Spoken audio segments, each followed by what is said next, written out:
What is going on, everybody? Today is November 30th, 2021, and today's guest is my good buddy, Aaron Swan.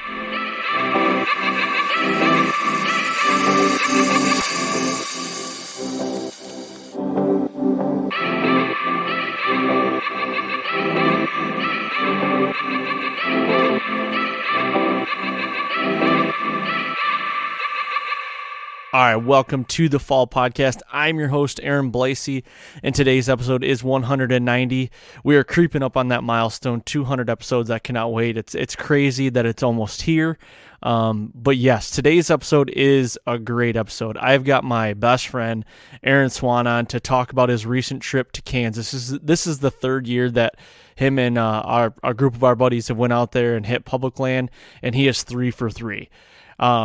Today's episode is basically going to be about the ups and downs between each year and how more pressure had come into this piece of public year in and year out, how they have to adapt on the fly in the mental game. When you're with 10 buddies living in a house for 10 days, the mental game can be a struggle because there's people that are up, there's people that are down. So this episode covers a lot. There's tactics, there's mental, there's hunting public land out of state. Like, it's a really cool let your hair down talk episode, and you're gonna learn something as well. So that's today's episode. Couple things. Merchandise front. I did get a call today that we are waiting on a couple piece of garments, and then those are getting printed. So I'm still waiting, but a lot of people have been reaching out to me wanting to know the status on the order and everything. Everything's in process still. It's just everything is slowed up still. I hate saying that, but it is. It's just slowed up. I've got everything in the file. Your orders are being processed, so just bear with me. I'm going to keep you updated as much as I know. So with that being said, I'm going to jump over actually and talk about Exodus trail cams. Go over to ExodusOutdoorGear.com and check out their cameras. Also, they put out a ton of other content on YouTube. Go check out their YouTube channel, Exodus Trail Cams on YouTube. They got a lot of product reviews.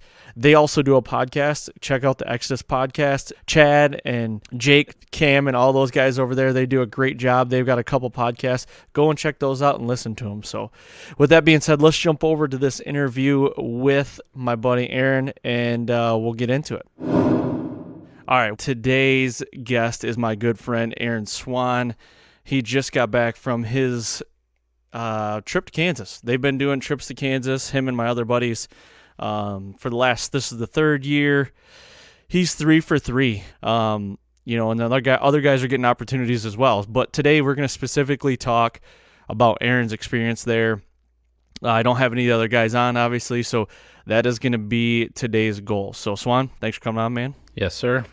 So, I guess, I don't know a ton about this story. These guys get to go every year. I don't get to go because I'm doing other things. But I'm hoping next year I'm going. So let's get into it. This year, you're going back to the same public land. And so there's a group of 10 of you. Only 5 of you drew Kansas, right? Correct. Yep. So, the last 2 years, you guys the whole group drew tags. But this year, Kansas was getting tougher, right? Yeah, we've kind of, we started out with 6 guys going down there. We went to 7 last year, and then we added to 10 this year. And like you said, obviously only half of us drew, but it is from the beginning, this being our third year, it's definitely changed. We've seen more pressure.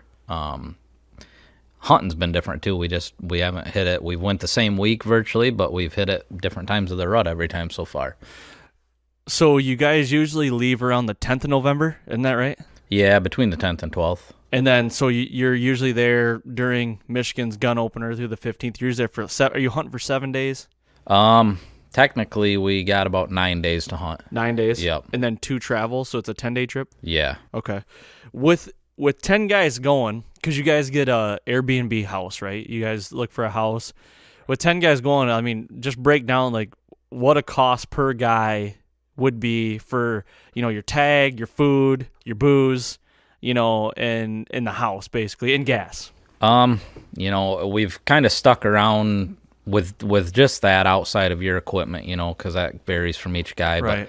But your tag for Kansas is right around $550, and we've had, I would say, on average for food, booze, gas, we split that period. We just put it all together at the end and split it down the middle.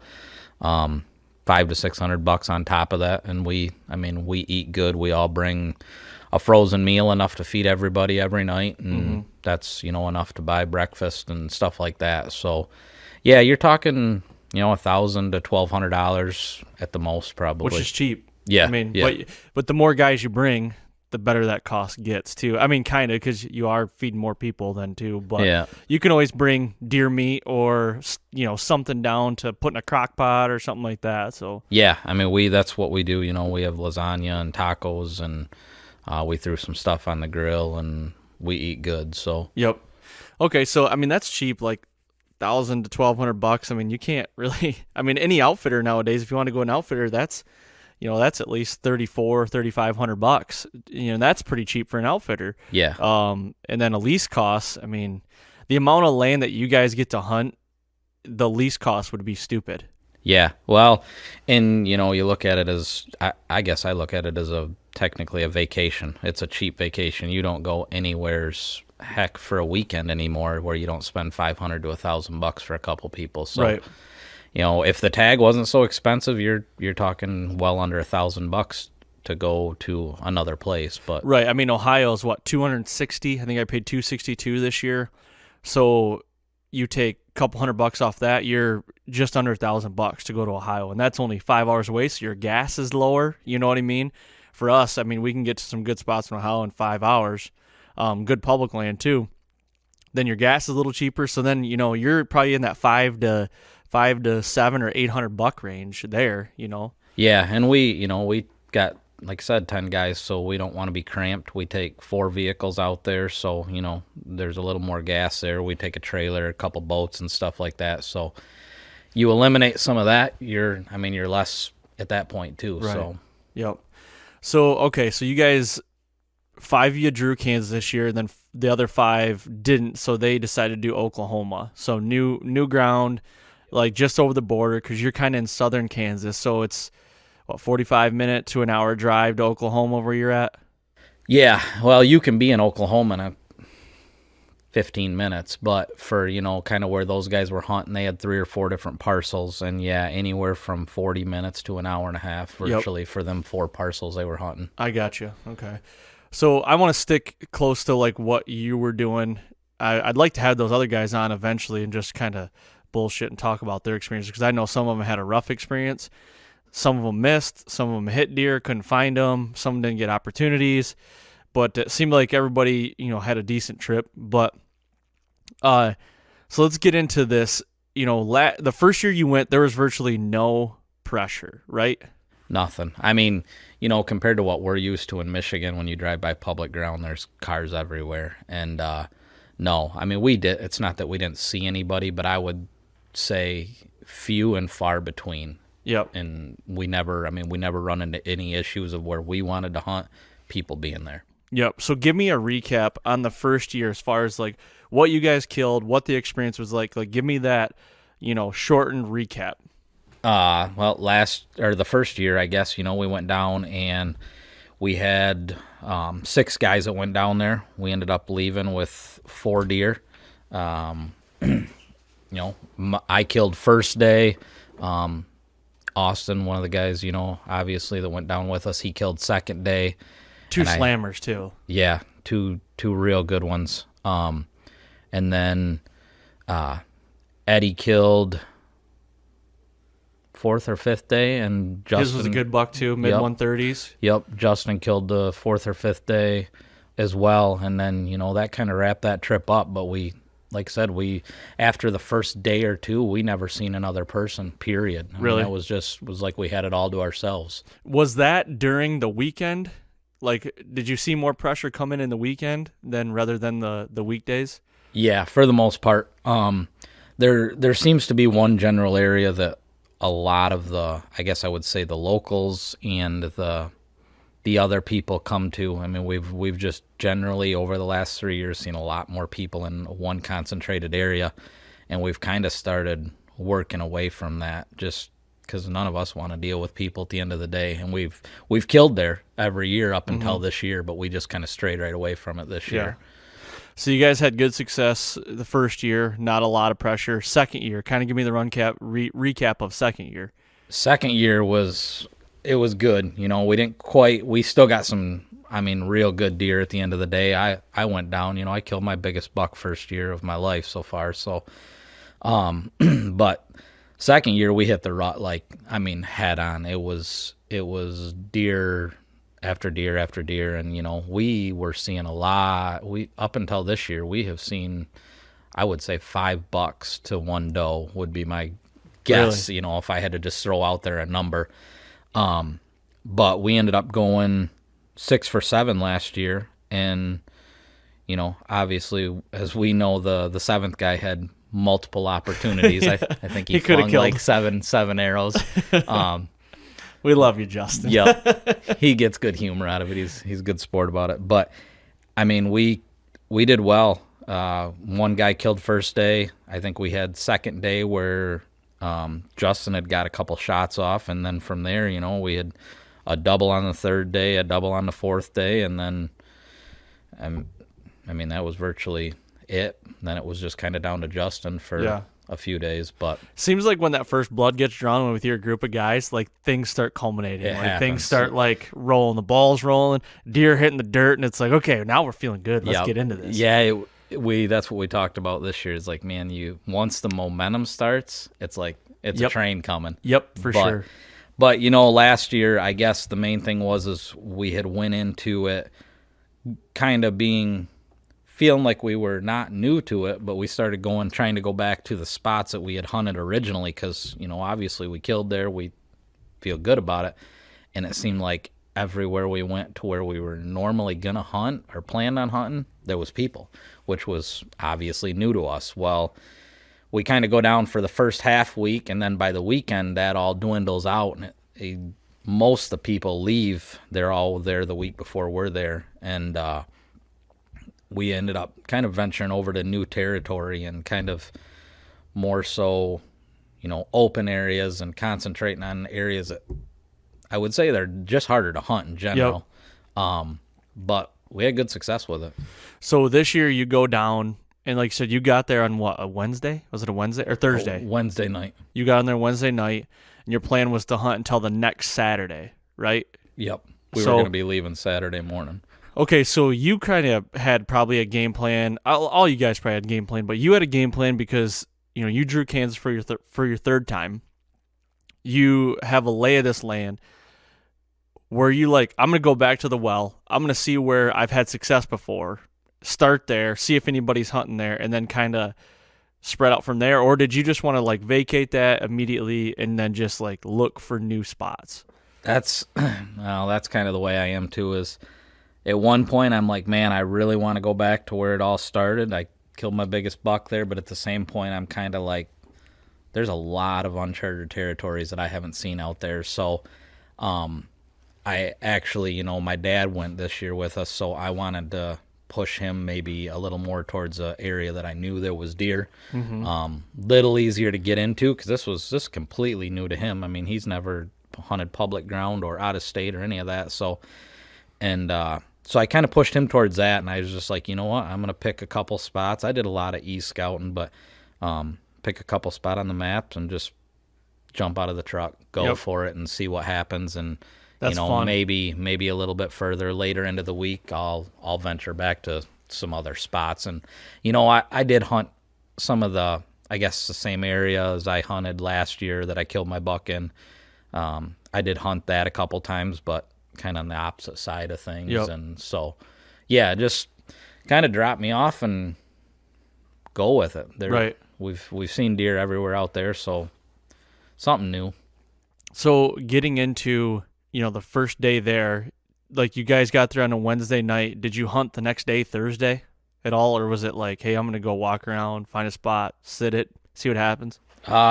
Thursday morning, we kind of got in the truck and virtually just drove around looking. We did get out and scout a couple areas, walk around a little bit, threw a couple cameras out, and we ended up hunting Thursday night. But, you know, the main goal first thing Thursday was get out there right at daybreak and see if see if the bucks are running the does. Like, because, I mean, last year we had a lot of success of trying to find deer out, you know, not either locked up or chasing does and trying to find a way to get in the spot and stalk on them. Yep. So that was kind of the plan for this year, I guess, at that point. And then, like I said, we were going to get in that afternoon. So the previous 2 years, you guys made a summer trip out there too and put cameras out. This year, you guys didn't, right? Correct. Did that hurt you at all, you think? Or were you like, shit, I really want to know what's going on? Like, be able to check these cameras or?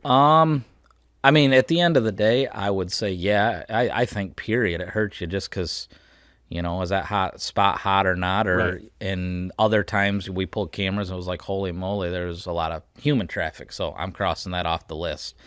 We've come to the conclusion that, you know, we had a couple run-ins this year with some big deer that human traffic down there just doesn't really mess with them. I mean, Like they do here? It's a whole different ball game as far as that goes. So, but I do think it did hurt us a little bit. You know, we kind of went in a little blind. Last year when we went and did it, we knew that they had a drought. So we knew that early on coming in that there was spots that normally couldn't hunt that we could hunt, where this year we didn't even know what they had for rain. Right. And they actually had a lot of rain. So it was, there was a lot of spots. There was one spot that in particular that we've hunted every year that there was no way you were even coming close to getting to it without a boat and a lot of work. Mm-hmm. So Yeah, that makes sense. So no cameras, going in, just kind of feeling it out. Your first sit in, what did you do? Like, what was what kind of area were you in? What happened? First sit in was an area that we've all kind of talked about going in the past. Kind of butts up to some private, and the private Are you far back? Did you go deep, or was it not too far? It was about a half mile. Okay. So, not crazy far, but definitely far enough and Yep. almost to the middle of the section. And this one was, I say that because this whole section's virtually all hardwoods. So when you start talking compared to walking through a field, it's a little different, obviously. But it was, I got back in there and got dropped off, and them guys were going all the way to the opposite side of the property, and I got back in there, and honestly, I just didn't like the spot. Really? So I set up. I wasn't going to make them come back and get me, and I did end up seeing a couple deer, and actually had a real cool experience with a bobcat come up a tree less than 100 yards away from me and just stood there and kind of stared at me for 20 minutes. But what didn't you like about the spot? Did you not find the sign you wanted to find?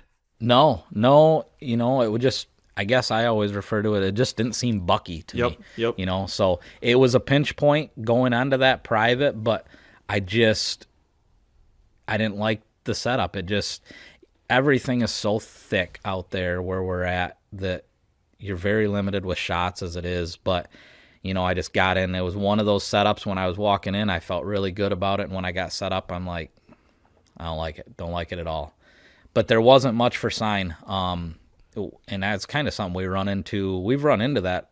The sign out there just seems to be different than here. You'll come to a spot where you do see some sign, but you know, usually we got a lot of deer in Michigan at the end of the day. So if you find good sign, you usually find sign. But out there, it's just so spread out. You don't see the amount of, you see a lot of big rubs, but they're spread out. You don't find little tiny no rub areas. lines, no, right. like, it's kind of hard to, Yep. Yeah, I get that. And we did end up finding some later in the trip. And we found some good spots and never ended up seeing any deer there. So, but no, it was just one of those spots you got in, and it seemed like a good spot looking at it on the map, and then you get in there and it's just like, So this is a scenario that I run into as well, even around here.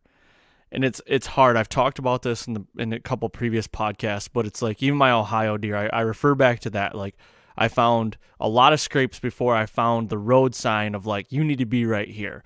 Before, I'd be like, okay, there's enough sign here where I need to make a sit, and nothing happens. You know, you just read it wrong or something.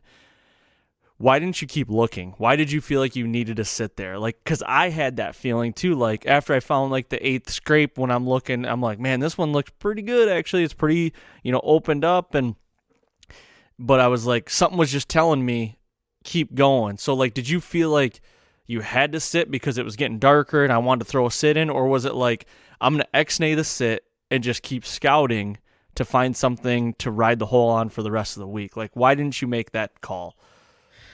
Well, I mean, obviously with not being around here, we only got 9 days of hunting out there. So Right. I wanted to get a sit-in period, first day, you're giddy about everything.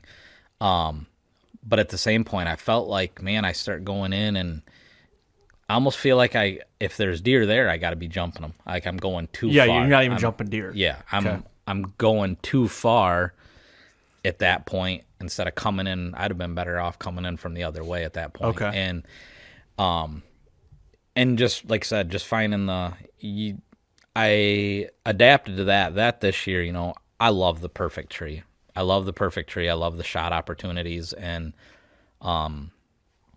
there wasn't that in this area. I had some ridges I could sit up on and I could see deer, but it just didn't feel like it was an area where the deer were at much. And then on top of that, I'm kind of come to the conclusion later on in the week, a lot more people were hunting the outskirts of that. So I think that's probably part of the reason that it was pretty slow over there. Gotcha. So I got you. That makes sense. I just try to always fight with myself of like, man, especially around here, like around Michigan, it's like we're walking on eggshells. So it's like you don't want to go too far. You know what I mean? It's like, this is far enough. Like I feel like I'm close to that bedding. Maybe I shouldn't go any farther, but really, like it happened to me this year right after I killed my Michigan deer. I went up to my family farm where and set up in a tree. You guys were actually in Kansas. You were going out to Kansas. Set up in a tree, and when I got up in the tree, I'm like, I need to be a little farther. But like when I was there, I'm like, I don't know if I can get a little farther, Set up, I'm like, I need to be farther. Kept telling me, I'm like, no, I'm going to sit here. And I had a good deer shooter come out at 80 yards, and if I would have been farther, would have had my opportunity maybe. So then it's like, shit, maybe I should just go a little farther, screw up if it is a screw up, and then learn from there, So it's really hard to make that decision. Well, it is, and we run into that multiple times this year with multiple guys. We talked about it. It's like you could go further, but the chances of screwing it up seem a lot higher. A lot higher. High risk, high reward kind of thing. Yeah, but at the same point, a couple of us are quite aggressive, and I'm like, why didn't I just go that little bit further? Right. You're there for 9 days. You screw up, you screw up. Yep. And you got so much land. I mean, you got like over 15,000 acres of land to your disposal. Yep. Like, you can just go to another spot. Right. It's not like hunting your 20 here. Yeah. So it's like, Yep. Yeah, I can totally get that. I just always fight with it and I want to know where your headspace was. Like, I get it. You're here 9 days. Let's get a sit in. Might trip into a 150, or a 130. Doesn't matter. Or I might learn something like, hey, I probably shouldn't come back here. Right. Okay, so fast forwarding a little bit. When did you see your first shooter from the stand? Like, how did that play out? Like, you were, leaving that Thursday night where you just start bebopping around in the mornings and the evenings until you found like what you wanted to get into? Yeah, it's weird out there. Here in Michigan it seems like that first light, right at last light, is where your good deer movement is. Out there, at least personally, and we've talked about it multiple times, is it's like that after that first half hour to an hour, and then you got like an hour window. It seems like all these deer appear. You don't see nothing right at daylight. Yep. And I like the fact of getting on the ground and trying to go after one. So the first couple days, that was, more or less the plan. In the mornings, drive around, try to locate some. You find one, go after them. If not, get in a tree and sit the rest of the day or whatever. Get that mid-morning to all-day movement there. Yep.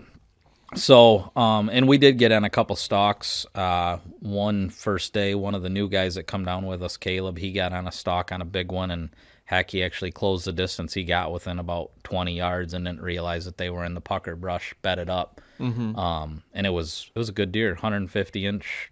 I mean, a good deer, and they were right underneath him, and he got a couple steps too far. They got his wind, and so But as far as me goes, I think it was the second full day. I got into the section where I killed the year prior and got set up, and I had a deer come through, and he was 59 yards. I come to full draw. He wouldn't stop. On a doe? On a doe, yep. Yep, come across the road and come from the opposite way I thought he was going to. He crossed the road and come up over in front of me instead of coming from my left like I thought he was going to come from the right. And, I was quite comfortable with that shot. I felt good when I drew back on him, but I couldn't get him to stop. I think if he would have stopped, I honestly would have probably taken it. Mm-hmm. But that was my first day. Good 9 point, 140 to 145. Yep. That's a big 9. It's a big 9. He was wide, pretty tall, pretty heavy. He was a good deer. Yeah. What day into the trip was that? I believe that would have been the second day. So you're into it now. Like you got a spot where it's like, okay, they're rutting a little bit.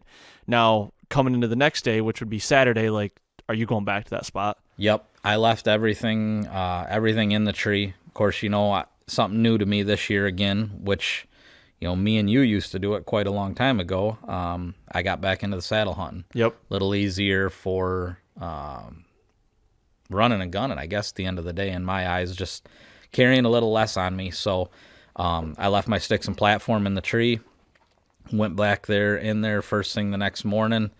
Before daylight, I had deer moving, running around me. I could hear a couple grunts. And then right after daylight, when it started, should be prime time, I have a deer come out behind me, and I have her start blowing.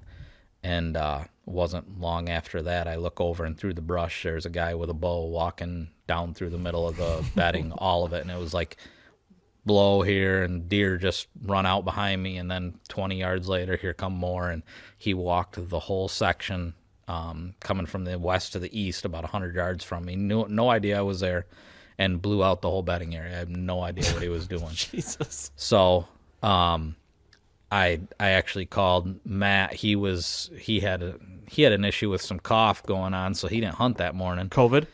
That's what I kept telling him. But so I called him. I says, "Hey, I'm gonna get down. If you're gonna be around, come grab me." And I'm no more, and start getting down, and I start hearing this animal behind me. It's dying, and I'm like, "Man, dying?" Yeah, I'm just screeching, just like a coyote call.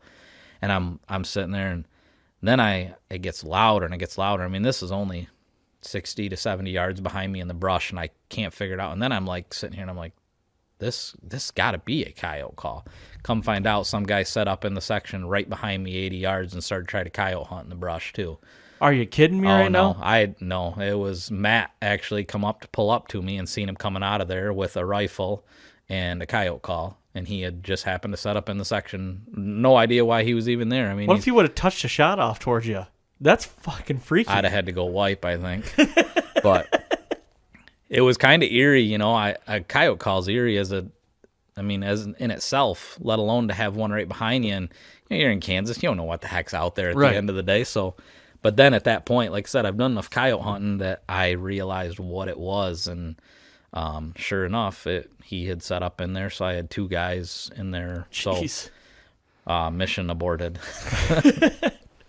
So then that's like back to square one. Like, we got to figure out something different. Yep. So coming the next day, are you just trying a different part of the whole farm? Like I said, you got thousands of acres, or you got to be e-scouting like a son of a bitch, like at night and stuff like that. Yeah, and part of it, I wanted to get Dad a deer. So part of the spots, we got him set up in a couple spots, and it was, is it better off setting me here? Let's try to push him into there.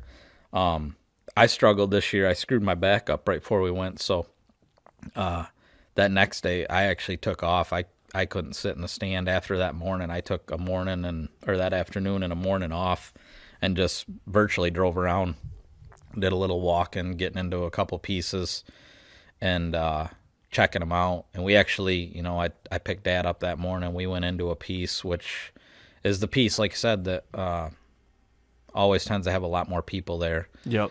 And try to get him in over there, because this was going to be the weekend was going to be over here shortly, and we were going to have guys are going to be gone, so we stick him in there, and we ended up. I told him take his bow. He did not take his bow. We run into an absolute giant, and of course, he stands up. His doe takes off, and he stands up perfectly. Just, I mean, it makes me sick thinking about it. But Craig, you didn't listen. 30 yards. Oh, he knows, my gosh. and he admits it. He learned something, new to that. You don't. Yep. No one wants to carry their bow through all that crap No. all the time, Especially if you're just going into scout. It's like not one of those things that you're like, I should take my bow. Yeah. And at that point, if he would have had his bow, or I, at the end of the day when he didn't bring his bow, I got called out. I should have brought mine. But Yeah, you should have brought yours. My back was hurting. I mean, I'm going to tell you this deer was in the 70s. I mean, it was just a giant. He stood up, and he's 30 yards, and he stood there for 2 minutes probably, which seemed like literally a half hour. Ugh. No idea we were there. No clue. Just couldn't figure out why his doe jumped up. Yeah. And, I mean, when he stood up, his horns were like in these oak leaves right in front of him, and Dad's got his binos, and he's looking, he's like, oh my God, it's a good deer. So, he's got him on a bino harness on his chest, so I'm like trying to pull him away from him. Give me your and as soon as binos. he does, he pulls away and like takes off to go after his doe, and I had no idea he was that big. So, Wow. But it was kind of a momentum boost. He hadn't seen a deer like that so far. Ever in he his had seen, life. Like, no. that's a once-in-a-lifetime deer. You didn't see it. When he seen that 150 that Caleb went after the first day, I mean, it was like we seen a couple good deer, but this deer was a giant. Mm-hmm. I mean, so that was kind of like, okay, they're here, But he's in an area. We walked around this deer within 50 to 100 yards 3 different times before that, and he was just in one little bowl laying there with a doe, and we were talking. We had no idea he was there.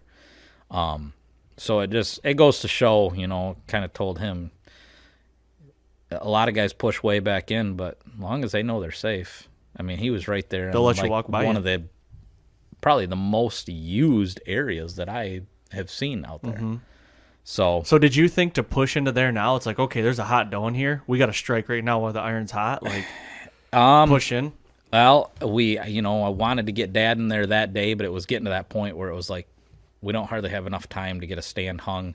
He's going to go set his spot, and then I'm going to go back to, I'm going to drop them off. And like I said, I wasn't going to hunt that afternoon, but get him dropped off. And I said, get in here first thing tomorrow, get a stand hung and set it. Mm-hmm. Which, at the end of the day, we never ended up setting them back there. There ended up being some pressure, and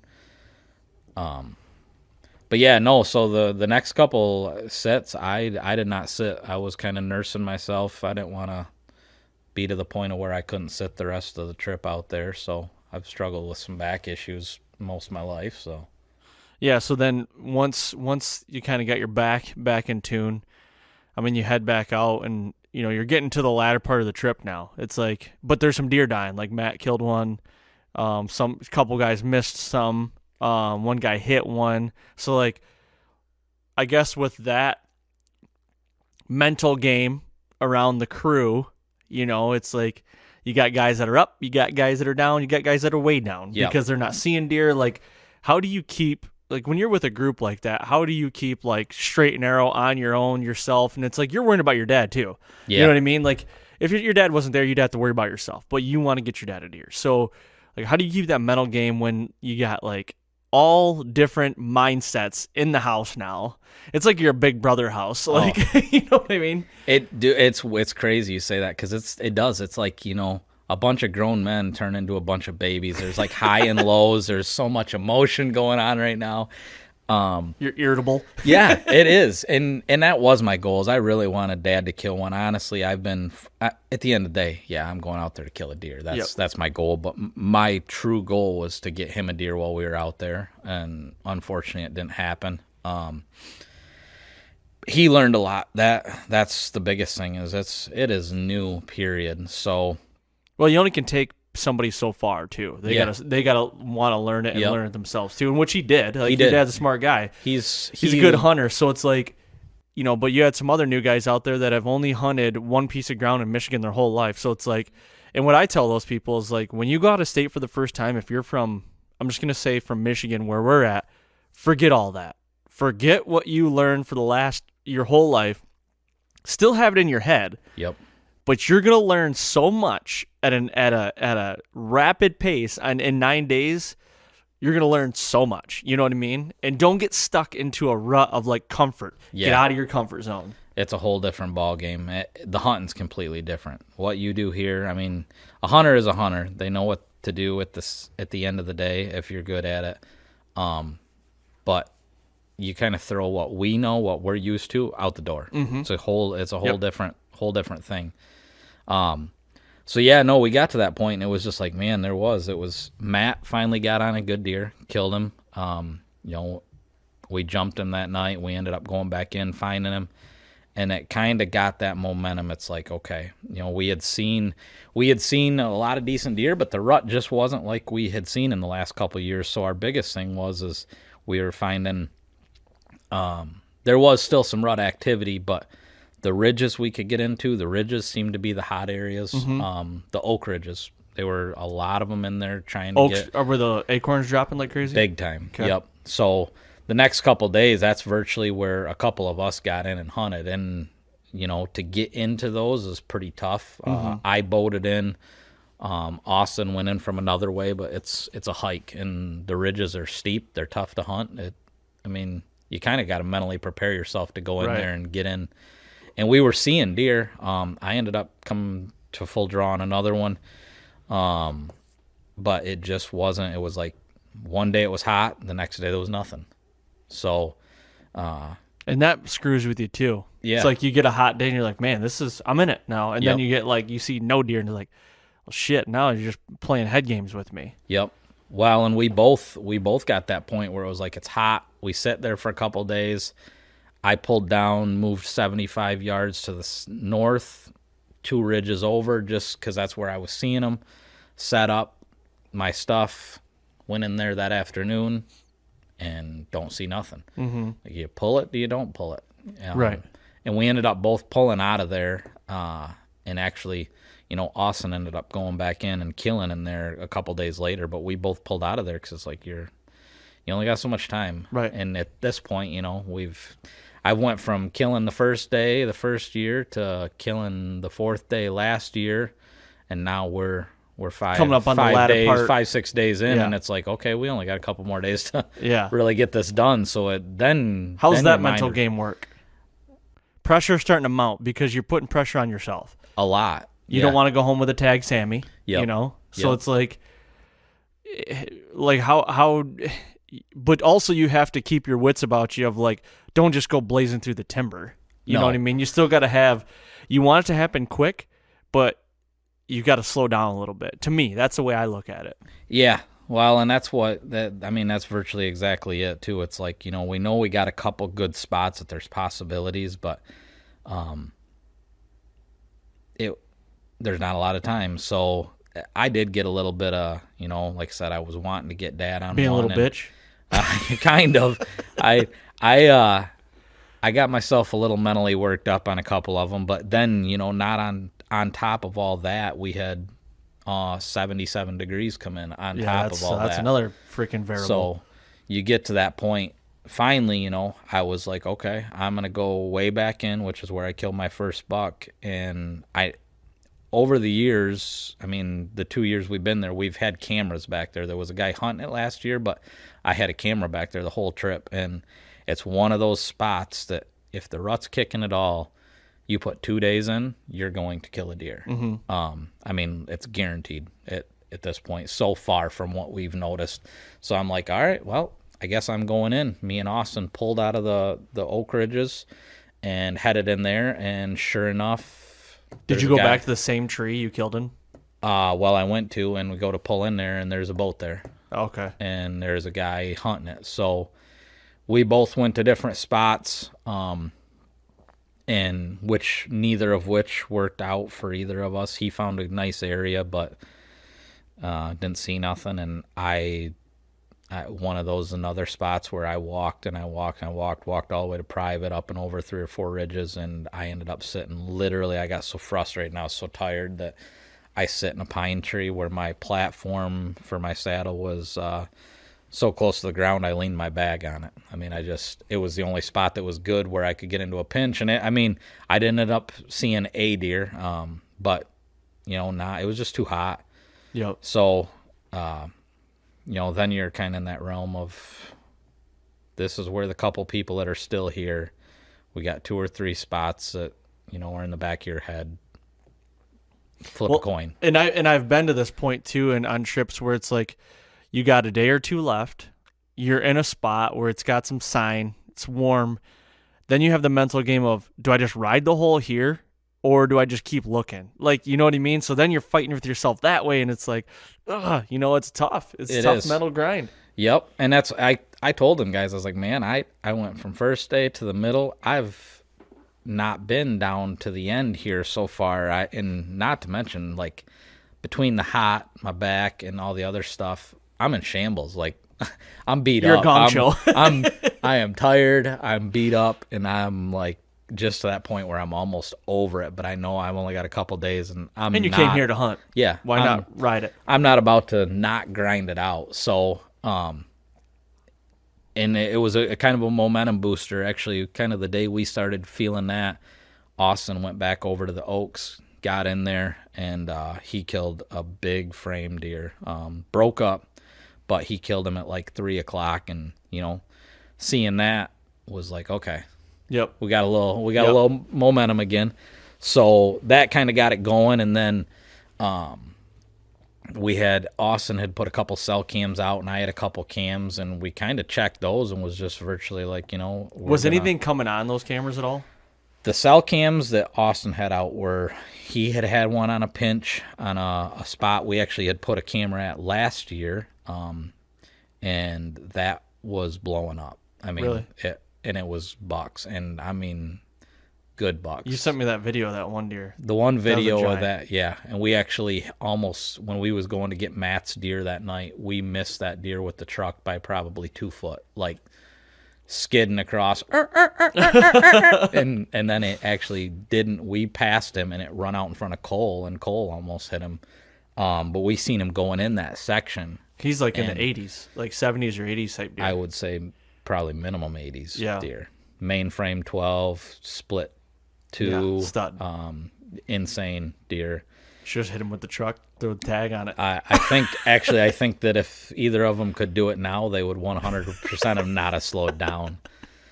But that spot was blowing up, and it was, it's a spot that there's actually surprisingly, you kind of look at it at 2 different ways. There was a lot of locals hunting that area, and at first it was like, well, there's a lot of pressure, but then it's like, okay, there's all these locals are hunting it for a reason. Mm-hmm. But they're all going in off this one side, and I mean, the locals will even tell you they don't go deep. They just they don't do it. So this spot that Austin had this camera, he did have one guy on it come back through there. He didn't have a stand. He had a bow. I don't know if he was a ground and pound or he has a stand back in there somewhere. But we did have it on there one day picture. And there was a lot better way to get in there, and it was by a boat. So, it was virtually, it come down to last day, and I was talking with Austin. Actually, I was in there the second to last day. I told Austin, I'm thinking about pulling out of here, because that morning he was texting me. I was going to do an all-day sit where Matt killed his buck, and he sent me, he had 5 bucks in there the second to last morning and in the daylight. And he's like, should I go now or should I wait? Like, well, let's just see what the camera does today and plan on getting in there first thing in the morning. So, obviously that night I got the boat around, charged the battery all up for the trolling motor, and got everything in. And it was just like, you know what? Hail Mary. This is your last day. Yep. Go in and, what time did you get it set up in the morning? I got in, I docked the boat virtually just breaking day. Yep. So you're going in kind of that gray light. Yeah, it's intimidating, man. This ground is, I'll be the first to say I'm not a great swimmer. I keep my head above water, but when you pack all your stuff into a boat and you go into an area where the boat ride itself was 0.87 miles back in, and it's weaving, and I got lights and stuff on the boat, but I started getting back in there, and it's ridges on both sides of you, so you can't see nothing. And I don't care who you are, I'm not afraid of the dark, but it's intimidating. Yeah. So get It's an going, eerie and feeling. and I'm weaving in and out, and this was one of the ones where it's like there's downfalls, so I'm weaving in and out of downfalls. They're hitting the bottom of the boat, and it's just like, what am I doing? Is this really, Kinda spooky. is it really worth it? Yeah. So I get to the spot where I'm getting close. I can see the bend coming up, and I see it looks like beavers have dammed it up. So I start trying to weave in and out, and next thing you know, I hit a log and like literally get high centered on a log in the middle of the river. Really? With all my gear, and I'm sitting there. You're in by the yourself? dark. Yep, all by myself. That guy right now. And I mean, it threw me when the motor hit it. So I get up and I'm like kind of wobbling back and forth on the boat, trying to push myself back off. I got the old trolling motor in reverse, just wide open. And I finally got off that, and I'm like, I guess I stop here. So at that point, I got, there another 400 or 500 yards to walk down around the bend to that pinch point. And I virtually got to, which is kind of what I wanted to do. Setting up and down there is just too dang hard in the dark. So I got to the end of that, right at that pinch, like right at daylight, gray. I mean, almost just beyond gray light. Did you kick any deer out when you're going in? The whole way back. Really? Just the kicking ridges, deer everywhere? I think they bet on top of them ridges where they can see that water. But Yep. yeah, the whole way back, I could hear them taking off. And so I knew I was in an area, but at that point, it's like, all right, well, I mean, even I had the trolling motor down on 3. You couldn't hardly hear me, but they obviously could see me. So, Yep. did you spook everything? Ended up, I got there, found a tree right away, got up the tree, and by the time I got all set up, it was an hour and 4 minutes back there, 1.1 miles from the boat launch. And You walked back a mile and a half. well, took the boat back Oh, yeah. 0.87 miles, and then walked the rest of the way. Got all set up, and I mean, as soon as just before I got in the tree, I walked by kind of down the ridge line right before the pinch comes to. There was a scrape right under the tree I was going to set at, and there was the scrape hadn't been used in a day or two, so I kicked the leaves around, put some 200 proof on there, and no more than that, I hadn't even knocked an arrow yet. I hear something coming down the edge of the water, and So here you're comes- in a pinch where there's a pinch between you and the water, right? So all these deer are funneling down through the edge of the water, right? Yep. Yeah, that water comes down. It'd be virtually the way I was facing. I'm facing straight west on the north side of this water, to give you a visual. And then on the right side of me is a ridge. It's about 15 to 18 foot up. And on the left side of me, I got ridges that run north and south. So virtually the mouth of those ridges all work right down to this Yep. point too. So And those, you're right at the narrowest point of the Yep. pinch. Okay. Yep. And this pinch is probably, I would say runs east and west, probably 80 yards. Okay. It's probably, I ended up finding this out the hard way, but it's 30 yards across. And then these ridges to the south of me are probably 30 to 40 foot up. They're big. They're big ridges. Yep. But as soon as I get set up, like I said, I heard something coming. It was cold, 28 degrees, I think it was. Frosty, everything was crunchy. And I look up, and I could see a deer, end up being a button buck. He come running right down, bark, bark, Yep. right to that mock scrape. Comes down, checks it out, didn't find anything, obviously took off. So at that point, it's just, Matter of time now. yeah. I sit there, and I honestly sit there, and You're gonna sit all day, right? Because this is the last day. Yep. Kind of sitting there wondering, it's kind of weird because they got the cell cam, and this is on, not only is it on video and pictures, but I'm like, they're watching everything I do. This is still up behind me. So Oh, they can see you? they can see the whole pinch. So anything that virtually comes out there, Oh, they gotcha. can see it. Austin So, can see it on his phone. That's I'm funny. like, hopefully, hopefully they see one running away with a nocturnal going through it or something. But then it was just, it was the perfect morning. It was the first sit that I got in, and I'm just like, it's going to happen. This feels right. Yep. Last day, it's something's going to die, period. It's what. Could be a fork horn. Yep. But some last Yep. chili buck. But then at the same point, you know that there was 2 days ago, probably the biggest buck I'd ever seen in my life. If he was to come through. So the anticipation was through the roof. But yeah, we sit there, or I sit there, I guess, and I didn't really see a whole lot for a little bit. I could hear him moving through the ridges a couple times, and the sun come up to the kind of the back behind me to out of the east there, and that's where most of them deer that he was getting were coming from. So I kept looking back, and I couldn't see nothing. So if it was going to be there, it was going to show up right below me. I did have a couple does work down the one ridge, and then I had texted Austin asking him, what time those pictures were coming through, and he's virtually like 9 o'clock's the hour. So, almost to the second, 9 o'clock, I look up, and right across the ridge coming from me, kind of in the valley where it opens up right to me, I see a deer coming. Sure enough, it's a good buck, and it was one he had on camera. Ended up being a real good 8-point, probably mid to high 130s. Mm-hmm. And he's coming. That it's going to bottleneck right down in front of me.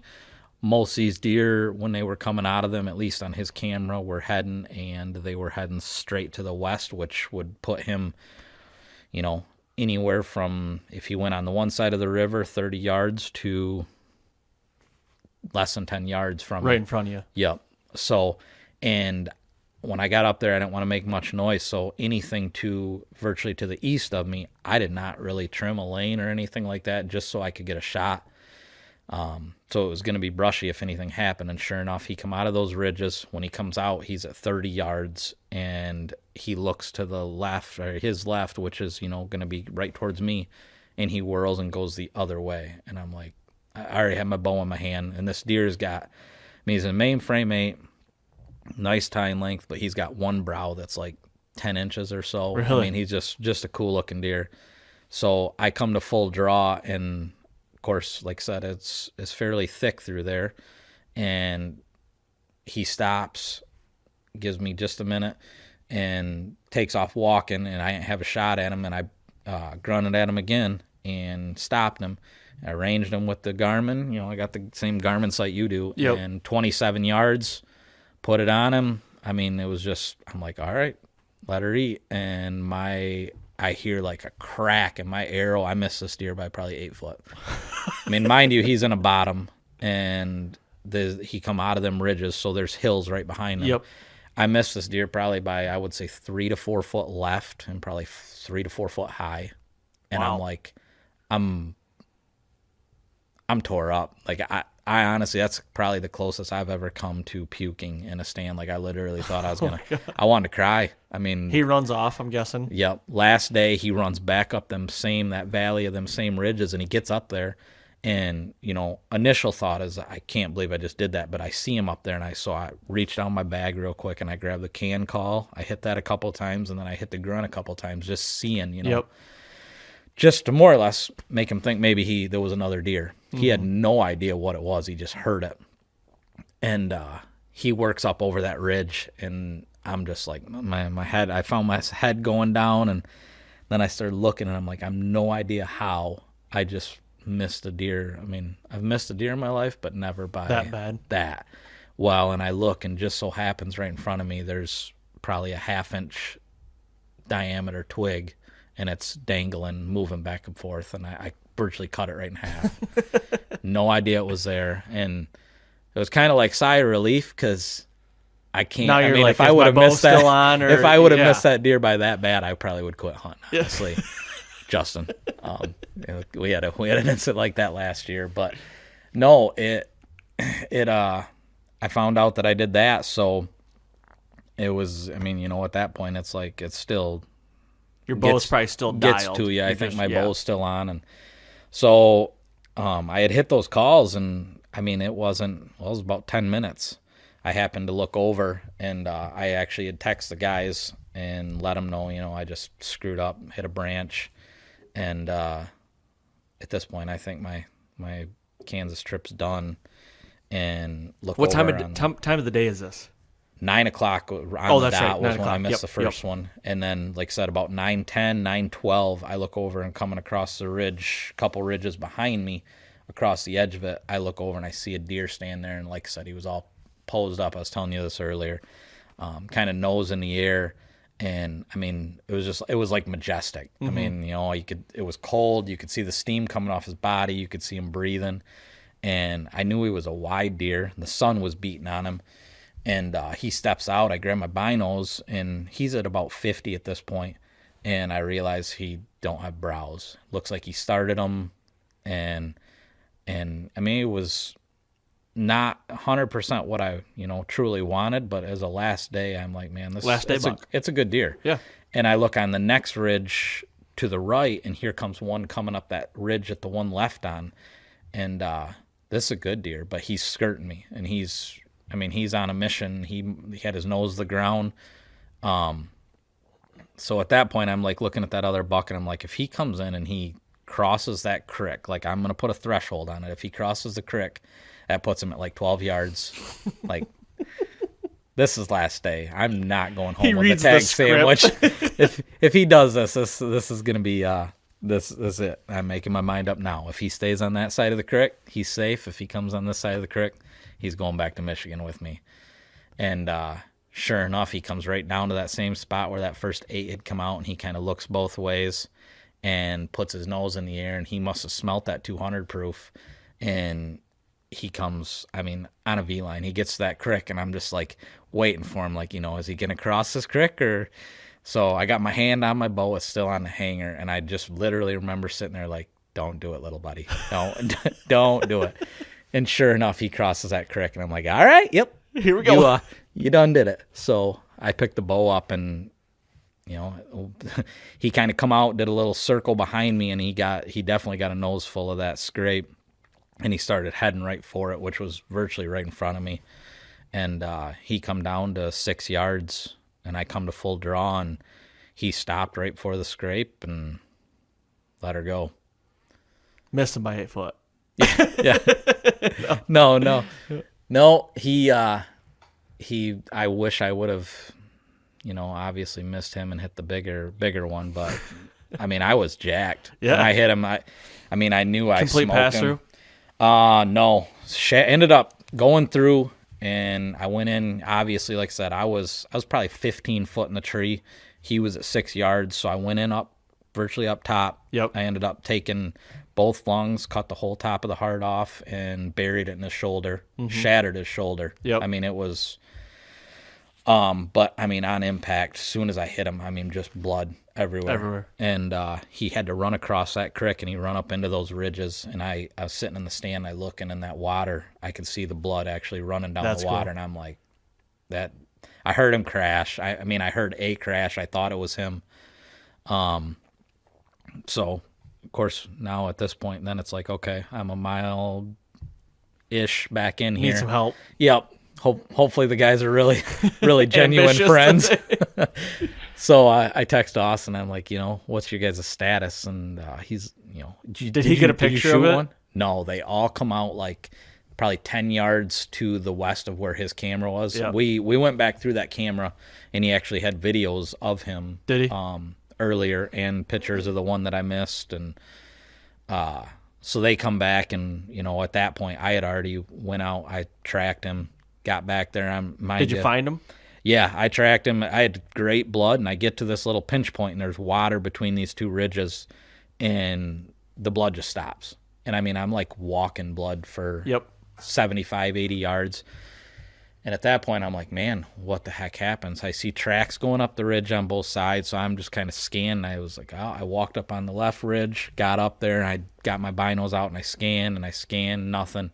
Get up on the right ridge, I scan, and I'm like, I get to that point, and I just like put my hands on my hips, and I'm like, what the hell is going on here? And I look down to my right, and I see a deer's body floating in the water. No kidding. And at this point, he's, I think I sent you a picture of it, but he's floating, and his horns are buried at that point. And I'm like, what's the chances it's got to be my deer? Right.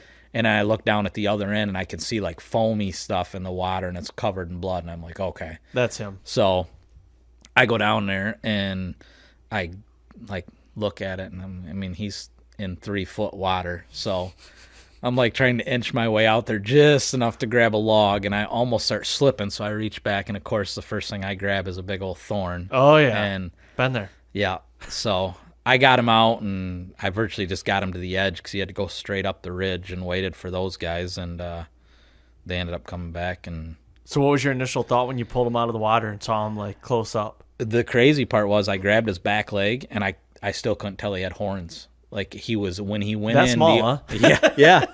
The only thing that I can think is he either he went across. I finally found blood, and he must have been walking low on that ridge, and I don't know if he died and fell in, or Yep. if he just dove in, but his horns were buried in all the seaweed and muck. Oh, I mean, gotcha. it was nasty. I stunk.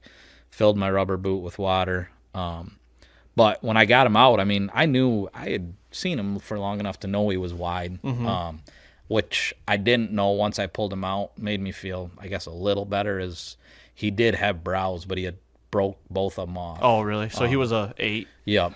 So he ended up being about 18 inside. Decent mass. He was still a young deer. I mean, at the end of the day, for what 3-year-old? we had been seeing out there, yeah, maybe. Yep. Maybe 2.5. I got teeth. I'm going to get him aged. He's a cool looking deer though. I mean, shit. For I don't know if you put a tape on him or nothing, but like even if he was a 6-point, he's a good 6-point. You know. Yep. Yeah. So yeah, no, we got him out, got pictures of him. He looked pretty rough from being down there in the muck, and we ended up having about a 600-yard drag back to the boat, and then got to boat him back out. That little bit of that mile out, and no tag sandwich. Perfect. I mean, like I said, it was compared to some of the deer that were in there, and if I wouldn't have messed up, I would have had potentially my second or third biggest deer. But hindsight's 2020. I don't care what anybody says. I was still jacked to leave with that deer. So Hell yeah, man. Congrats, dude. Yeah. That's awesome. Yeah. That's good. What's the plan for next year? Gonna go back, try to go back to Kansas, try a different state? Like, what are you thinking? I don't know. Because wherever you're going, I'm going with you. The guys that went to Oklahoma didn't have. I can't say they didn't have a good experience, because at the end of the day, 4 out of 5 of them got a shot, but they dealt with a lot of pressure. They seen a lot of little deer. Pat, one of the new guys that went to Oklahoma, there he got a shot at his biggest deer of his life. I mean, so they're there, but yeah, I mean, Kansas. I'm 3 for 3, so it holds a special place in my heart. I mean, I'd like to go again for sure. And I got into some new places once again. It's taken 3 years, but I've covered a lot of the areas that I've been curious about from day one. So, I feel like we've got a good grasp on it. I wouldn't change the dates we go. I wouldn't change anything. We didn't hit the rut like we did this year. I think it was early across the board everywhere. Yep. I mean, but yeah, I'd like to get back out there again. Well, I'm going next year, so it's a grind. I'm ready for it. I've never done public land, so I want to do it. It's a whole different thing. We both talked about it numerous times. Been fortunate enough to have private ground, and Dad got to experience a little bit of that. There's guys there, but I don't know. They're lazy. And, Dad, a couple of the guys, 2 of them that went to Kansas were new guys this year, and Dad being one, he don't like heights. Caleb being the other one, he don't like heights. And I think, you don't have to be high, but you got to grind it out. Both those guys have both grown up like us. Dad grew up on the farm. He's hunted the same stand, the same rifle blind. Caleb hunts bait hunters growing up, Yep. He's hunted virtually. Their stands don't leave the trees unless you're going to fall off them. Exactly. And they hunt field edges. So he had a whole new ball game getting into this thick stuff. But I think they both realize if there's deer pictures there, you got to go. Persistence. And I'll be the first to say, climbing back in that whole boat ride back into that one spot. I don't know why, but man, I was like sweaty palmed, worked up, and of course, we laugh. The place we're at, last year there was a 7-foot alligator gar pike caught in one of those rivers. Really? 190 pounds. And I'm like, that thing would eat my ass. Like, I mean, so, but no, I mean, once you push through that though, and you actually make it, because 2 of my bucks have been both over a mile back in on boat. And when you come out of it, the satisfaction, whether it been my biggest buck the first year or, at the end of the day, a 6-point this year I was freaking tickled pink with. That's awesome. It's like, man. Well, that's what you go out there to do, man. I mean, yeah, you want to kill the biggest deer in the area, but you're going out there to have an experience and kill a buck. Yeah. And if that buck makes you happy, kill that damn thing. Yep. I don't care. I don't care who you are. People, you come back and people are like, why'd they kill that thing out there? Who gives a shit? Yeah. You weren't out there. You've never done it. So, and the frame on it, I mean, it's got a good frame. It's Yeah. bigger than most people would ever kill here. It's not what a local would probably kill down there, but it was a good deer, and he'll go on the wall. I'm happy with him. When we ended up going 3 for 5, we're better than 50% every year we've been out there. But there's a lot of guys that we talked to out there. There was a group of like 6 guys. They killed 1 deer in Really 12 days. I mean, but we grinded it out. It's been it's awesome. That's a good deal, man. Well, thank you for coming on and doing this. I actually just texted you this morning and said, let's do this. So Yeah, not a problem. Yeah, definitely. Give me something to do for the morning. So There you go. Now that you're a deadbeat not working this week. Hey, I'm easing back into work life. Well, congratulations, man. And I guess we're going to sign off here. Thank you for Aaron coming on and bullshitting with me. I just want to remind everybody to go to iTunes and leave a 5-star rating and leave a written review. Hopefully everybody's Thanksgiving weekend and holiday weekend was awesome. And don't forget, we'll be right here next week on the Fall Podcast.